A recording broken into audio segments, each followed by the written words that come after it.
Shalom saudara yang kekasih dalam nama Tuhan Yesus. Tuhan kita baik, Tuhan kita mengasihi kita semua, telah menolong, memberkati kita, memberi hari yang baru lagi bagi kita pagi hari ini. Berkat Tuhan selalu baru setiap pagi. Saudara yang kekasih, mari nantikan hadirat Tuhan dan sambutlah saudara kuasa Tuhan pagi hari ini dengan pujian penyembahan kita dan doa kita. Mari kita datang menghadapkan hadirat Tuhan dengan membawa ucapan syukur, doa dan penyembahan kita kepadanya. Karena Tuhan berkenan atas setiap doa, pujian dan penyembahan kita. Persembahkanlah tubuh kita, persembahkanlah suara kita yang terbaik bagi Tuhan untuk menyenangkan hati Bapa di sorga. Terpujilah Tuhan Allah setia, Tuhan memberkati kita semuanya. Selamat menikmati hadirat Tuhan, selamat menikmati kebaikan Tuhan. Haleluya. Mari semuanya pagi ini kita datang kepada Tuhan. Kita sembah Dia. Kita tinggikan Allah kita. Terima kasih Tuhan.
Dengan penuh pujian, Yesus tadi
menghampiri tahta-Mu yang kudus.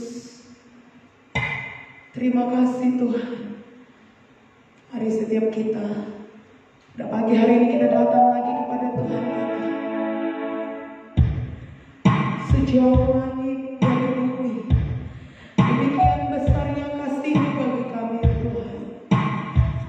Engkaulah kekuatan kami di dalam hidup kami Tuhan. Terima kasih Tuhan.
dikuatkan dan diteguhkan ya Tuhan. Dalam nama Yesus kami mengucap syukur, kami persembahkan hidup kami kepada Tuhan, dan kami terima firman Tuhan sebagai kebenaran yang membebaskan kami, yang memerdekakan kami dan menguatkan kami. Syukur bagi Tuhan Allah yang setia, yang sudah menolong kami. Haleluya. Amin. Tuhan memberkati kita semua, saudara kekasih, dalam nama Yesus. Untuk pagi hari ini kita bersyukur karena Tuhan baik, Tuhan terus mengasihi dan menolong kita, saudara. Dan kita akan menerima kebenaran firman Tuhan yang akan memberkati kita. Mari kita buka Alkitab kita, saudaraku, dari kitab Roma pasal 3 ya. Roma pasal 3 ayat yang pertama sampai selesai, saudaraku. Kita baca untuk memberkati kita. Persiapkan Alkitab kita semuanya, saudara yang kekasih, dan kita baca dengan sungguh-sungguh. Haleluya.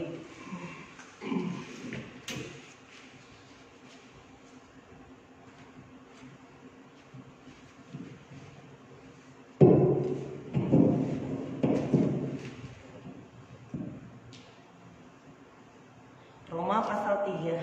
Haleluya.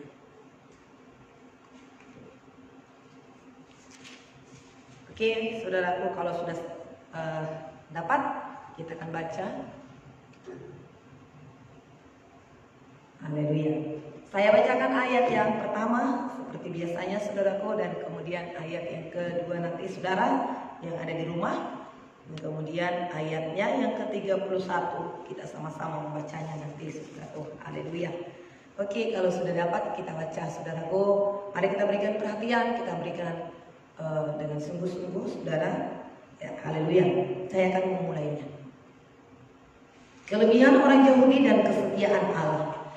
Jika demikian, apakah kelebihan orang Yahudi dan apakah gunanya sunat? Banyak sekali, dan di dalam segala hal pertama-tama sebab kepada mereka lah dipercayakan firman Allah. Jadi bagaimana jika di antara mereka ada yang tidak setia? Dapatkah ketidakkesetiaan itu membatalkan kesetiaan Allah?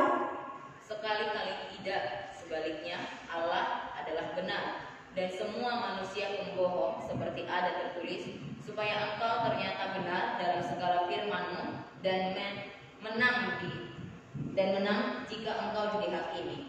Tetapi jika ketidakbenaran kita menunjukkan kebenaran Allah, apakah yang akan kita katakan? Tidak adilkah Allah? Aku berkata sebagai manusia jika ia menampakkan murkanya. Sekali-kali tidak. Andai kata demikian, bagaimanakah Allah dapat menghakimi dunia? Tetapi jika kebenaran Allah oleh dustaku semakin melimpah bagi kemuliaannya, mengapa aku masih dihakimi lagi sebagai orang berdosa? Bukankah tidak benar fitnahan orang yang mengatakan bahwa kita berkata, marilah kita berbuat yang jahat supaya yang baik timbul daripadanya. Orang semacam itu sudah selayaknya mendapat hukuman. Semua manusia adalah orang berdosa. Jadi bagaimana? Adakah kita mempunyai kelebihan daripada orang lain? Sama sekali tidak. Sebab di atas telah kita tuduh baik orang Yahudi maupun orang Yunani bahwa mereka semua ada di bawah kuasa dosa. Seperti ada tertulis, tidak ada yang benar, seorang pun tidak. Tidak ada seorang pun yang berakal budi, tidak ada seorang pun yang mencari Allah. Semua orang telah menyeleweng, mereka semua tidak berguna. Tidak ada yang berbuat baik, seorang pun tidak. Kerongkongan mereka seperti kubur yang ternganga, lidah mereka merayu-rayu, bibir mereka mengandung bisang. Mulut mereka penuh dengan sumpah serapah. Kaki mereka cepat untuk menumpahkan darah. Keruntuhan dan kebinasaan mereka tinggalkan di jalan mereka. Dan jalan damai tidak mereka kenal. Rasa takut kepada Allah tidak ada pada orang itu.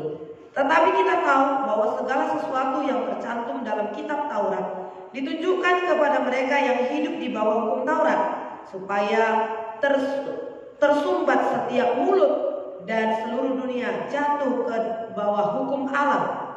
Sebab tidak seorang pun yang dapat dibenarkan di hadapan Allah oleh karena melakukan hukum Taurat, karena justru oleh hukum Taurat orang mengenal dosa. Manusia dibenarkan karena iman. Tetapi sekarang tanpa hukum Taurat, kebenaran Allah telah dinyatakan seperti yang disaksikan dalam kitab Taurat dan kitab-kitab para nabi, yaitu kebenaran Allah karena iman dalam Yesus Kristus bagi semua orang yang percaya, sebab tidak ada perbedaan. Karena semua orang telah berbuat dosa dan telah kehilangan kemuliaan Allah, Dan oleh kasih karunia telah dibenarkan dengan cuma-cuma karena penebusan dalam Kristus Yesus. Kristus Yesus telah ditentukan Allah menjadi jalan pendamaian karena iman dalam darahnya. Hal ini dibuatnya untuk menunjukkan keadilannya karena ia telah membiarkan dosa-dosa yang telah terjadi dahulu pada masa kesabarannya. Maksudnya ialah untuk menunjukkan keadilannya pada masa ini, supaya nyata bahwa ia benar dan juga membenarkan orang yang percaya kepada Yesus. Jika demikian, apakah dasarnya untuk bermegah? Tidak ada. Berdasarkan apa? Berdasarkan perbuatan? Tidak, melainkan berdasarkan iman. Karena kami yakin bahwa manusia dibenarkan karena iman dan bukan karena ia melakukan hukum Taurat. Atau adakah Allah hanya Allah orang Yahudi saja? Bukankah ia juga adalah Allah bangsa-bangsa lain? Ya, benar. Ia juga adalah Allah bangsa-bangsa lain. Artinya, kalau ada satu Allah yang akan membenarkan baik orang-orang bersunat karena iman maupun orang-orang tak bersunat juga karena iman. Bersama-sama, jika demikian, adakah kami membatalkan hukum Taurat karena iman? Sama sekali tidak. Sebaliknya, kami meneguhkannya. Puji Tuhan, saudara yang kasih. Haleluya. Tuhan baik, Tuhan memberkati kita semua, saudara yang kasih. Untuk hari ini kita telah memasuki kitab Roma pasal 3 ini, saudaraku, bagaimana dikatakan, saudaraku yang kekasih, manusia itu diselamatkan semata-mata, saudaraku yang kasih, bukan karena kebaikannya, tetapi saudaraku karena iman percaya kepada Tuhan. Nah, ayat yang ada banyak berkatnya di sini ya, saudaraku, yang kita dapatkan pada saat ini, saudaraku yang dikasih, tetapi dikatakan ayat yang ke-9, jadi bagaimana? Adakah kita mempunyai kelebihan daripada orang lain?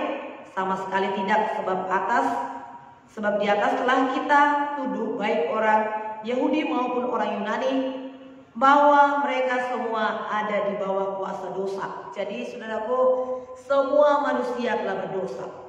Semua manusia, saudaraku yang kasih, memiliki tabiat dosa, saudaraku, tabiat kebiasaan, saudaraku, dan menyebabkan manusia itu juga yang hasilnya berdosa, saudaraku yang kasih, ya.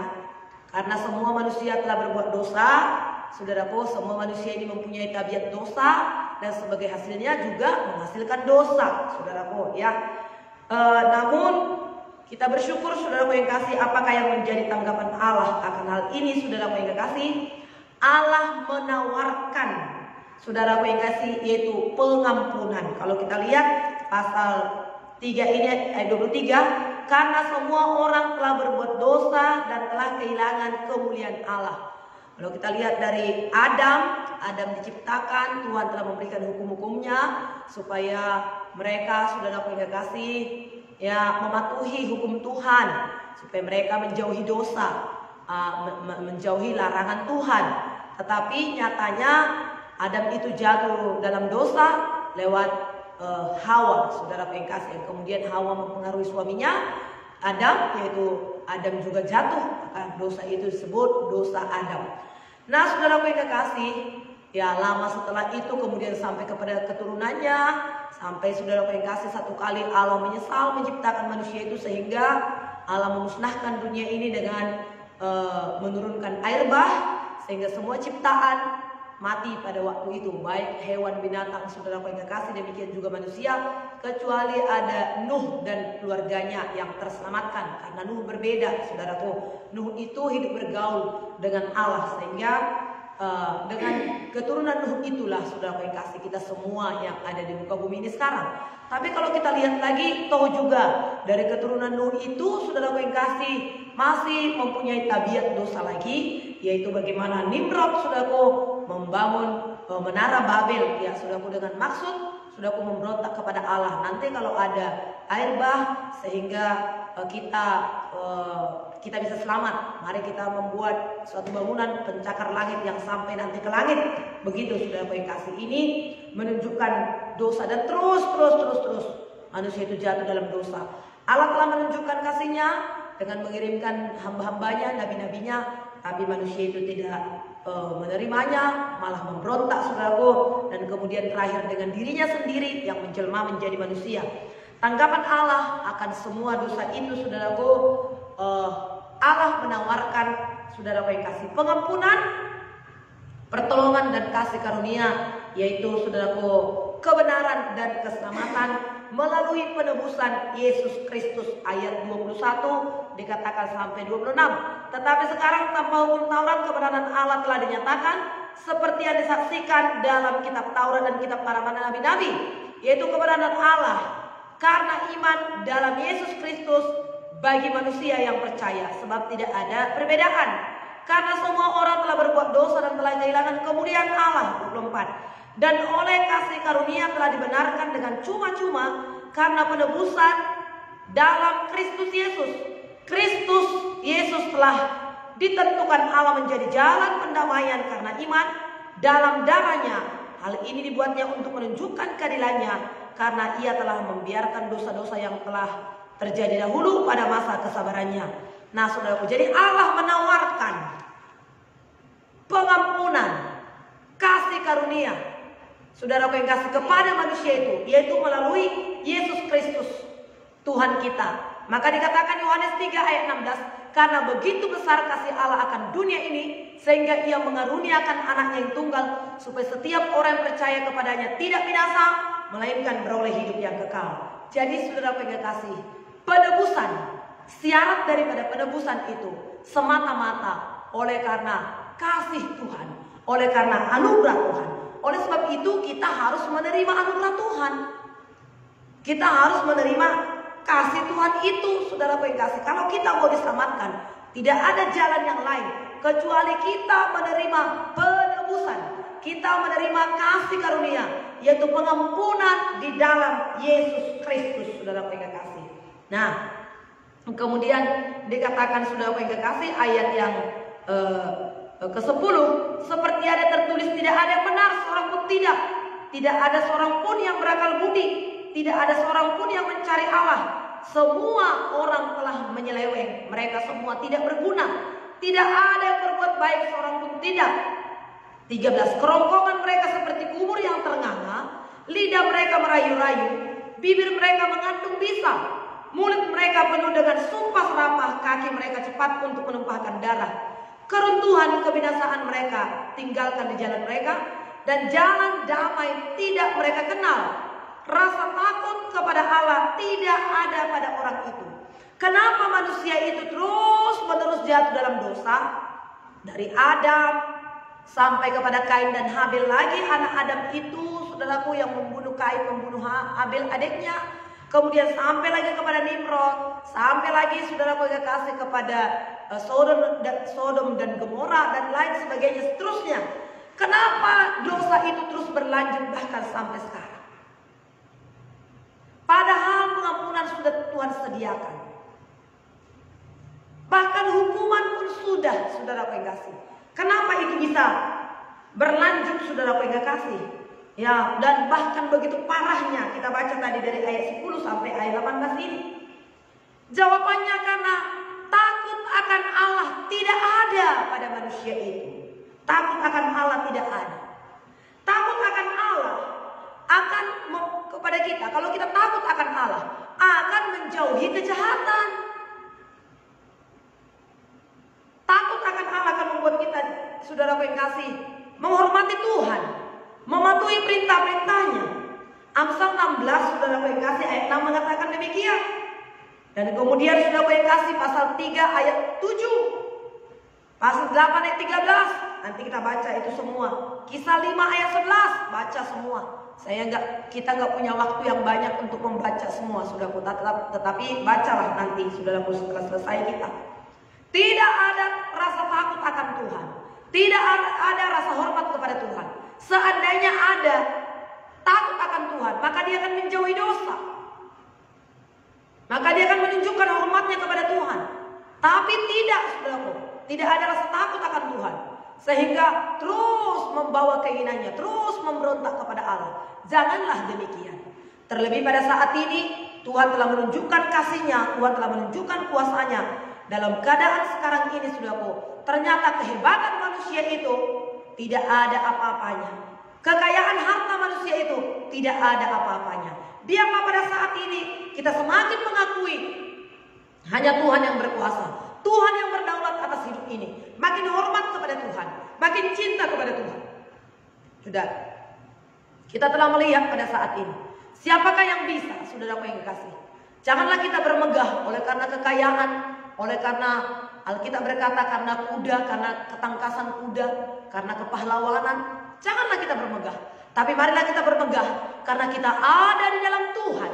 Dan kalau kita ada di dalam Tuhan, kita akan semakin rendah hati, kita akan mengakui kehebatan Tuhan, saudara yang kekasih.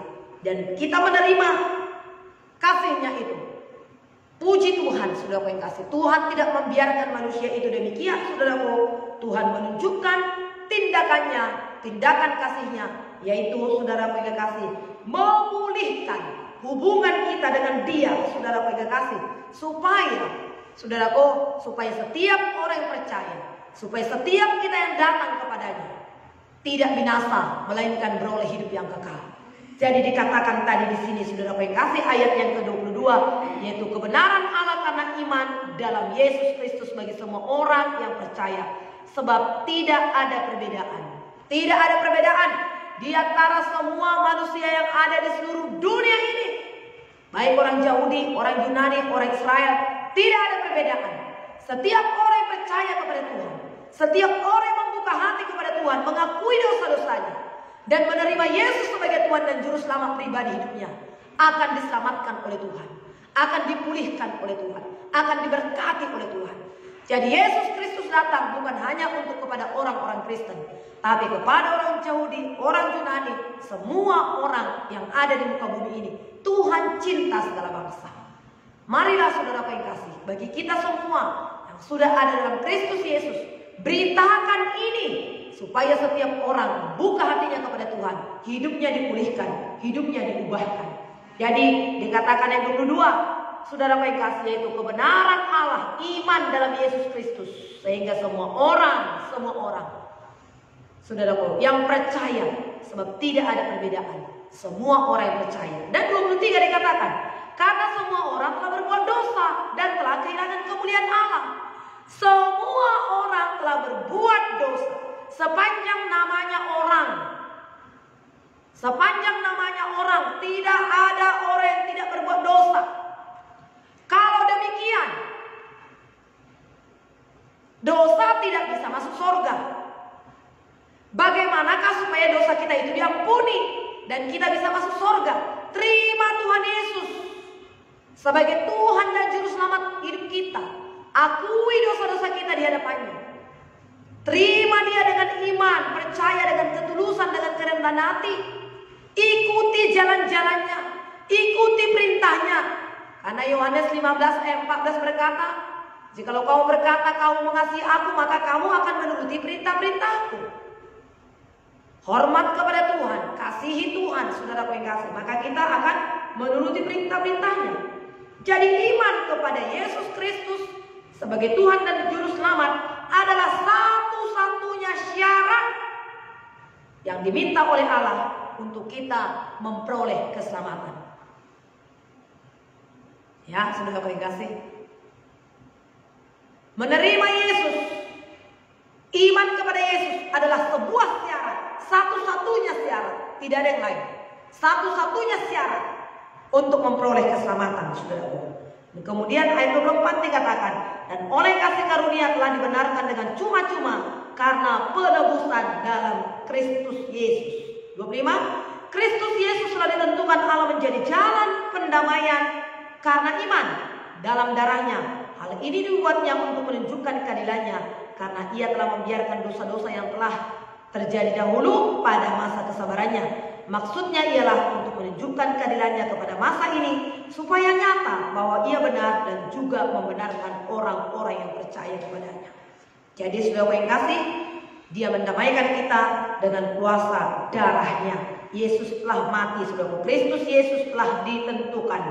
Dia mati sebagai jalan pendamaian. Jadi kematian Yesus, saudara yang kasih, ada begitu banyak makna kematian Tuhan Yesus itu. Apakah maknanya? Kalau kita terima kematian Yesus itu dan kita mau didamaikan olehnya, saudaraku, kita mengakui kematian Yesus itu sebagai satu pendamaian sebagai satu-satunya pendamaian bagi kita. Apakah makna kematian Tuhan Yesus itu adalah yaitu pengorbanan. Saudara yang kasih, kalau domba dalam perjanjian lama dikatakan domba memotong seekor domba dan darahnya itu ditaruhkan di jenang pintu orang Israel.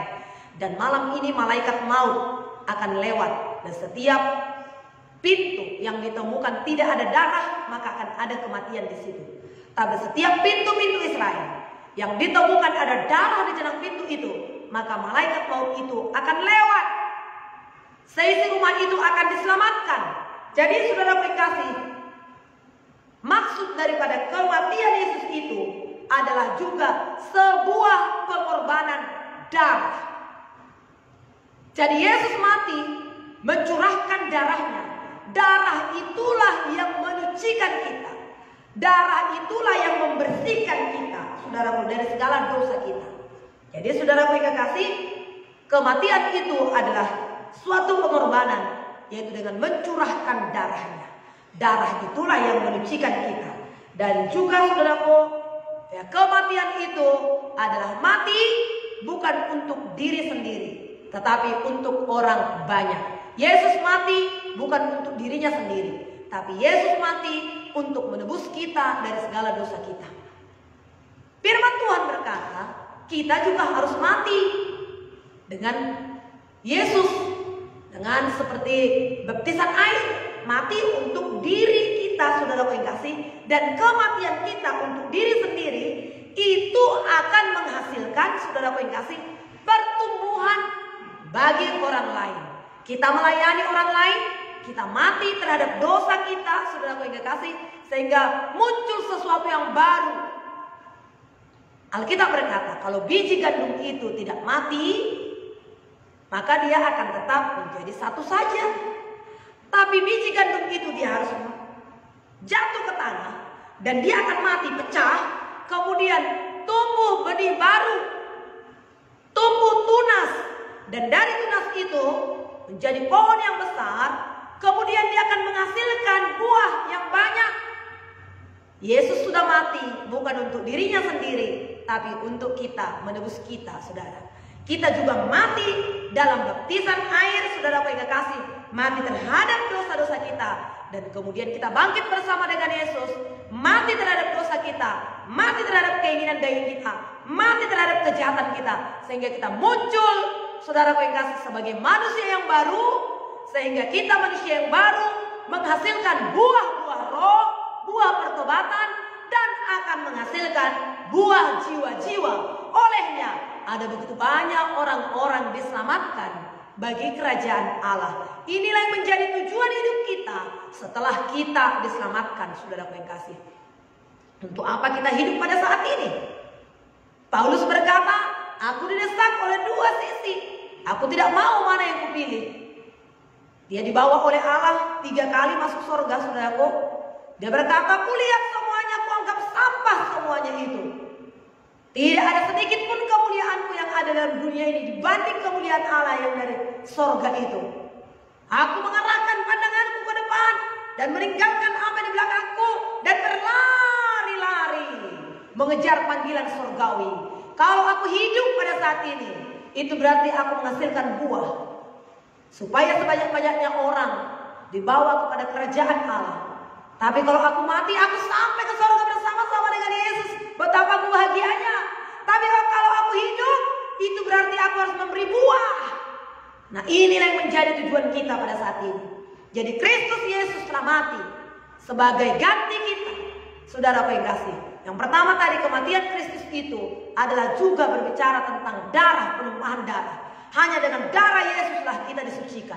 Hanya dengan darah Yesuslah kita diselamatkan. Orang Israel itu diselamatkan. Kemudian kematian Tuhan Yesus itu adalah pengganti. Yesus mati bukan untuk dirinya sendiri, tapi menggantikan kita. Karena seharusnya yang harus disalibkan. Tapi dia menggantikan dirinya untuk kita. Sehingga kita hidup. Dan juga kita mati untuk dosa-dosa kita. Dan kita mati untuk menggantikan saudara yang kasih. Supaya sebanyak-banyaknya orang datang kepada Tuhan Yesus, saudara yang kasih. Nah, kalau kita lihat saudara yang kasih ayat yang pasal 6 ayat 23 nanti itu ya. Kemudian saudara yang kasih, kematian Yesus itu juga adalah merupakan sebuah jalan pendamaian manusia dengan Allah. Karena saudara yang kasih, Allah tidak bisa dosa saudara yang kasih, tapi Yesus datang, maka didamaikannya kita dengan Allah. Sehingga kita berkata, saudara yang kasih, ya, ku masuk ruang Maha Kudus dengan darah anak domba. Ku datang dengan hati tulus menyembah yang Maha Kuasa. Ku menyembahmu, ku sembahmu, sebab namamu kudus, kudus Tuhan. Jadi Yesus mendamaikan kita dengan Bapa. Bapa itu tidak bisa berdosa. Kalau kita masuk nanti kepada ketritunggalan Allah, Allah tidak berdosa. Allah tidak, saudara yang kasih, dia ada di tahtanya, dia bersemayam di sorga. Tidak seorang pun dapat melihat Allah. Satu kali Musa ingin melihat Allah, saudara yang kasih, Tuhan berkata, tidak ada seorang pun yang bisa melihat aku oleh karena kemuliaanku. Tapi Musa berkata, Tuhan, Bapa, Allahku, aku mau melihat Engkau, itu cukup bagiku. Barang siapa melihat aku, dia akan mati, dikatakan. Oleh karena kemuliaan itu, kita tidak tahan melihat kemuliaan Allah. Tapi Musa berkata, Tuhan, aku mau melihat kemuliaan-Mu, aku rindu Kau Tuhan. Maka Allah berkata kepada Musa, masuklah engkau di antara kedua gunung itu. Aku akan lewat, engkau akan melihat aku sekilas, dan engkau hanya melihat punggungku saja. Itulah Allah yang kita sembah, itu Allah yang mulia. Tapi saudara yang kasih, Yesus Kristus menjelma menjadi manusia, meninggalkan kealahannya. Yesus berinkarnasi, menjelma menjadi manusia, sehingga dia ada di antara manusia. Jadi sebenar-benarnya Allah Tritunggal itu, Allah Bapa itu, dia kudus. Kita harus dikuduskan. Dan apakah yang menguduskan kita? Darah Yesus. Kita didamaikan oleh Yesus Kristus dengan Bapa, sehingga kita bisa berseru kepadanya, Aba, Bapa, ini aku anakmu. Begitu dosa itu masuk ke Taman Eden itu, Allah mengusir manusia itu, mengeluarkannya dengan pedang bermata dua, saudara. Dengan api yang menyala-nyala, diusir manusia itu dari Taman Eden itu. Itulah menunjukkan kekudusan Allah itu. Jadi kematian Yesus mendamaikan kita dengan Allah. Tanpa pengampunan Yesus, tanpa pengudusan darah Yesus, tidak ada perdamaian dengan Bapa, saudara. Karena begitu besar kasih Allah akan dunia ini, sehingga dia mengaruniakan anak yang tunggal, supaya setiap orang percaya kepadanya tidak binasa, melainkan beroleh hidup yang kekal. Hidup yang kekal sampai kepada Bapa hanya melalui Yesus Kristus. Saudara yang kasih, hanya melalui Yesus Kristus. Jadi kita didamaikannya. Kemudian kematian Yesus itu adalah juga sebagai bukti pembayaran hutang dosa lunas. Kita telah jatuh dalam dosa. Saudara yang kasih, upah dosa adalah maut. Lalu Yesus mati. Yesus membayar hutang dosa kita itu, sehingga kita hidup. Oh, puji Tuhan, terima kasih Tuhan. Makanya sebuah lagu berkata, bukan dengan barang mana Kau membayar dosaku, dengan darah yang mahal, tiada noda dan celah. Bukan dengan emas perak Kau menebus diriku,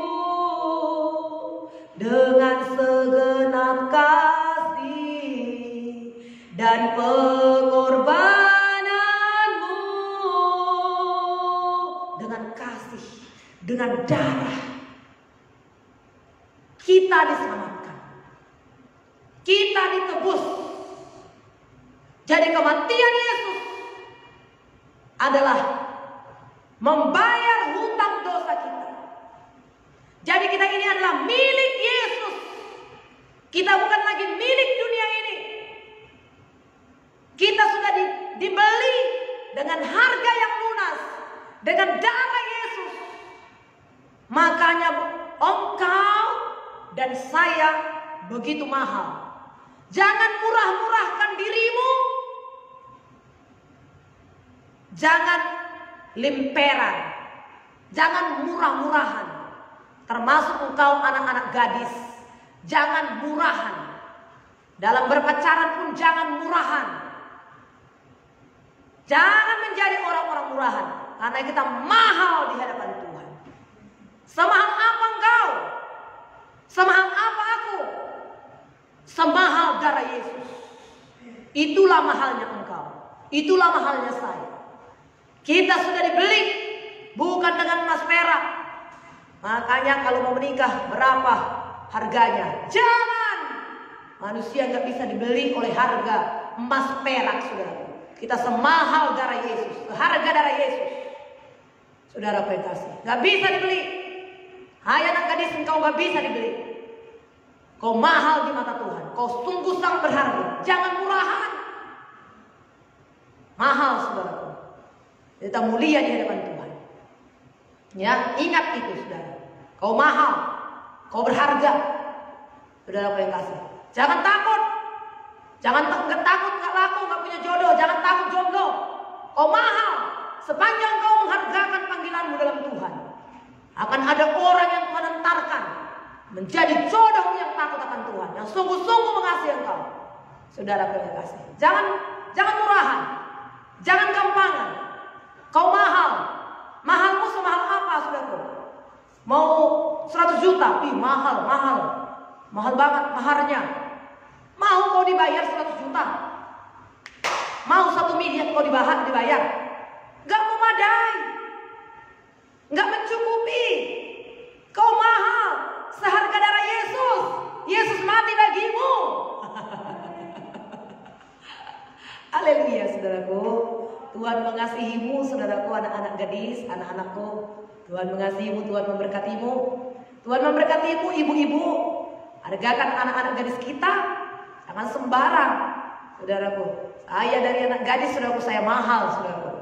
Ya, saya mahal. Itu adalah juga membayar hutang dosa kita. Kemudian kematian Tuhan Yesus itu, yaitu adalah, saudaraku yang kasih, salib perjuangan. Gak murah-murah, makanya saya katakan gak murah-murah Yesus itu. Gak gampang Yesus itu menebus kita. Bisanya Yesus itu berkata, selamat, bisa, saudara.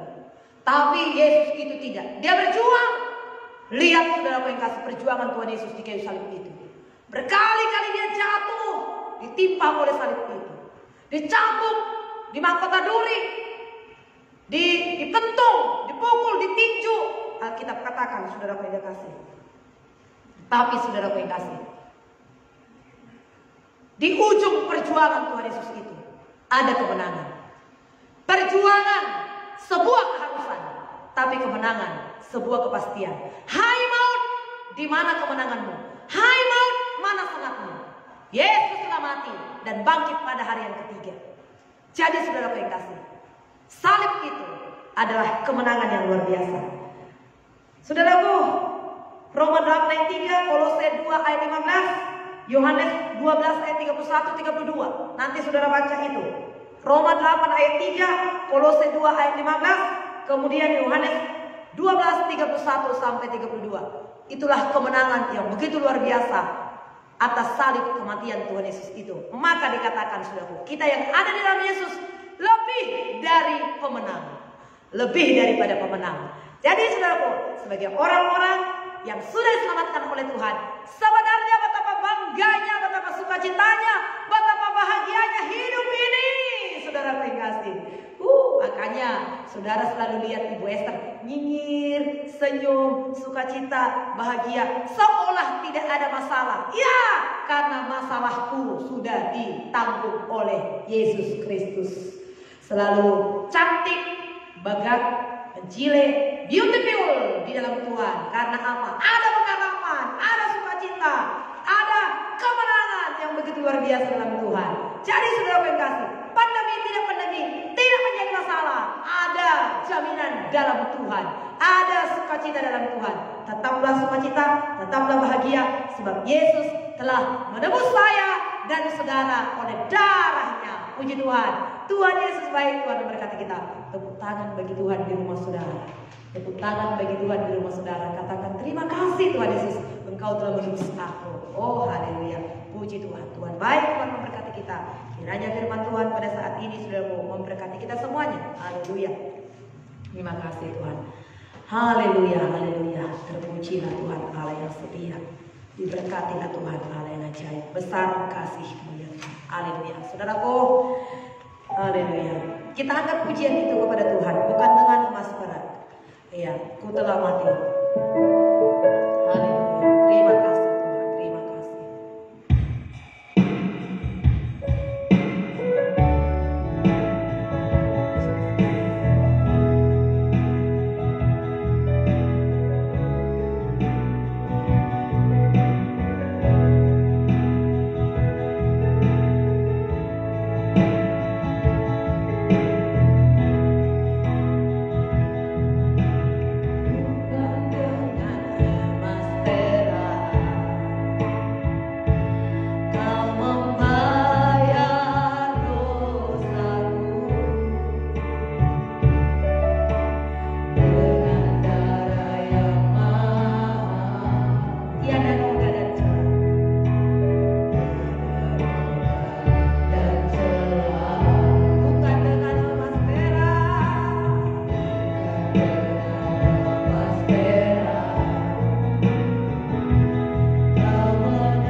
Saya sudah berdamaikan secara langsung, saya sudah bertelepon, saudaraku, dan kemudian kita percaya surga dia sudah sangat yakin bahwasanya di surga.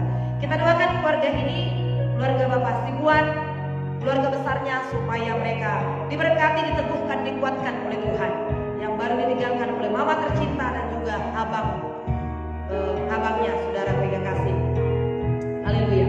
Mari saudaraku, hanya satu topik doa saja, jadi kita doakan semua. Doakan lingkungan kita, doakan kompleks kita, doakan kota kita, doakan bangsa negara kita, pemerintahan kita, sekaligus kita berdoa pada saat ini. Biarlah tangan Tuhan bekerja. Angkat tangan kita. Ketika kita mengangkat tangan kepada Tuhan, maka Tuhan akan menurunkan tangannya. Dia akan menyatakan kuasanya. Mari kita berdoa kepada Tuhan. Haleluya. Tuhan, terima kasih buat kasih setia dan kebaikan Tuhan. Kau baik bagi kami dan Kau mengasihi kami. Kau baik kepada kami semua hamba-Hamba-Mu yang setia dalam doa pagi ini. Tuhan memberkati, menguatkan, menolong, menghiburkan Tuhan. Tuhan menyembuhkan, Tuhan mendengarkan setiap doa seruan kami ya Tuhan. Apapun yang diperlukan, yang dibutuhkan oleh hamba-Hamba-Mu, Tuhan akan memberkati semuanya, melindungi, memberkati penyertaan-Mu sempurna, baik secara rohani tetap teguh beriman, secara jasmani sehat dan kuat, tidak ada sakit, yang sakit Engkau sembuhkan ya Tuhan. Secara materi Tuhan memberkati materi umat-Mu, Tuhan memberkati usaha pekerjaan mereka ya Tuhan. Dalam nama Tuhan Yesus, kuasa Tuhan bekerja dengan luar biasa. Kami berdoa untuk keluarga Bapak Sibuan, Ibu Resmina Sitanggang ya Tuhan. Kami bela keluarga ini, di mana tanggal 25 Juli kemarin Tuhan, mama tercinta telah kembali pulang ke surga. Kami bersyukur Engkau Tuhan Allah meneguhkan keluarga ini dan memberkatinya, menguatkan, menghiburkan dan menolong. Berkati mereka, angkat rasa sedih, berikan kepada mereka sukacita, penghiburan dan keteguhan hati menolong setiap hari, menghiburkannya. Juga Tuhan abang yang telah dipanggil oleh Tuhan, Bapak Rikson Segala, tanggal 1 Agustus kemarin, kami berdoa bahwa Tuhan Allah memberkati keluarga besar Bapak Rikson Segala, keluarga Ibu Sitanggang Tuhan. Oh Tuhan Allah menolong mereka pada saat ini, kuasa-Mu limpah bagi mereka. Bapa, hiburkanlah mereka pada saat ini oleh Roh-Mu, kuatkan, teguhkan ya Tuhan. Berkati Ibu Segala dengan segala kasih-Mu, dengan berkat-Mu, dengan kekuatan, dengan sukacita oleh Roh Allah yang begitu luar biasa. Terima kasih. Hari ini, di pagi hari ini, ada berkat tercurah, ada kekuatan yang melimpah-limpah menjadi milik keluarga Asibuan dan juga Sitanggang Segala pada saat ini. Dalam nama Yesus, berkati anak-anak cucu mantu mereka semua. Berkati anak-anak daripada Bapak Rikson Segala ya Tuhan, yang ditinggalkan dalam nama Tuhan Yesus. Semuanya kami diberkati Tuhan, lingkungan kami juga diberkati oleh Tuhan.